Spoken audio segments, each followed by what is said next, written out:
For 9:14, many people see the beginning of a new year as a fresh start. And that fresh start oftentimes includes creating New Year resolutions. So joining us to share some tips now about setting those resolutions is Dr. Kayla Lyon, a psychiatrist at Atrium Health Wake Forest Baptist. Good morning.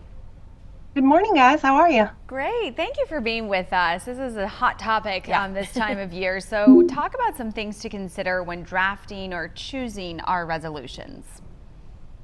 Yeah, that's really the most important part of being successful with your New Year's resolutions is to set a really smart goal. First thing I would tell people is to set goals that are really a priority for you. Most people actually set goals that they feel pressured to do in some way, some shape or form, maybe even by us doctors. People set goals for a variety of reasons, but the most successful people are ones that set goals that are really important to themselves. The other thing that I would say is to make sure that your goals are measurable. We actually get a little bit of a dopamine rush from checking things off of a list or from succeeding. And so having a measurable goal that you will know if you succeeded or not is really important. And then the last little tip on that would be to make sure you have a plan for accountability. Having an accountability partner along with you along in your goal, or setting a habit tracker, having a calendar where you check things off, having some kind of plan to make sure that you stay accountable. That's all really helpful. But when it comes to choosing those resolutions, we also, I think a word that a lot of people need to remember is realistic. So how do they go about making sure that's their priority? I could not agree more.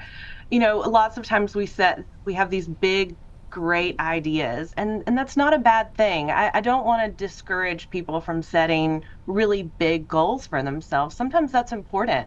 I always tell people, though, shoot for the moon, and if you miss, you'll land among the stars. So I want to set up, what are those stars? So I encourage people to set up small bite-sized goals, maybe along the way of achieving those bigger goals.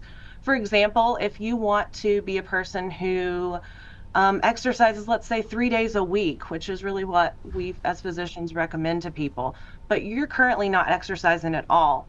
Going from 0 to 3 is probably not the best option. So setting smaller goals of doing it 1 time per week, then when you're consistent with that, moving to 2 times per week, and then moving to 3 times per week is really a better set standard for throughout the year.